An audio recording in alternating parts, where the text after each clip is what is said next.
C'est un murmure qui glace. Pas une menace, une ombre. Trump parle d'annexer le Canada. Et si ce n'était pas une blague, on prend une seconde, tu cliques pour ne rien rater, et on plonge. Il y a des mots qui pèsent plus lourd que des bombes. Quand Trump évoque l'annexion du Canada, ce n'est pas juste une phrase jetée dans le vent. C'est un écho qui résonne, un frisson qui traverse les frontières. On parle d'un homme qui ne choisit pas ses mots par hasard. Un homme qui, en un tweet, peut faire trembler des économies, des alliances, des vies. Le Premier ministre canadien, Mark Carney, était face à Christiane Amanpour. Pas de sourire facile, pas de faux semblants. Il a parlé, calmement, mais on sentait la tension. Trump, dit-il, admire le Canada, peut-être même un peu trop. Il a convoité notre pays, un temps a glissé Carney, avant d'ajouter que c'était réglé. Vraiment, quand un président américain parle d'annexion, même en plaisantant, est-ce qu'on peut vraiment tourner la page? Derrière tout ça, il n'y a plus qu'une boutade. Les tarifs douaniers de Trump pèsent déjà sur l'économie canadienne. Des taxes qui ne sont pas juste des chiffres, mais des emplois, des familles,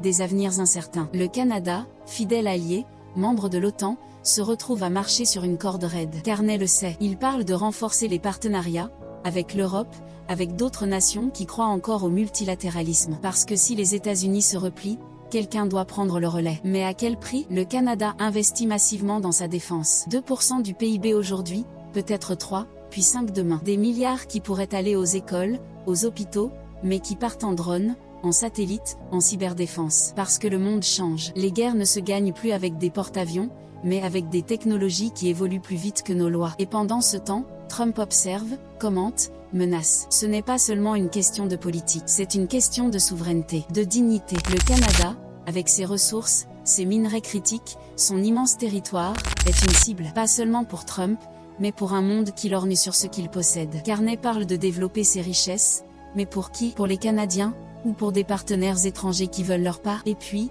il y a l'autre ombre, celle du silence. Trump n'a pas répété sa menace d'annexion récemment, mais le mot est lâché. Il flotte. Et quand un mot comme celui-là est prononcé, il ne disparaît jamais vraiment. Il reste dans les esprits, dans les calculs, dans les peurs. Alors, on en est où? Un pays qui se prépare, qui se défend, qui cherche des alliés. Un pays qui veut croire en la diplomatie, mais qui sait que la force parle plus fort. Et toi, tu penses quoi? Est-ce qu'un mot peut changer une frontière?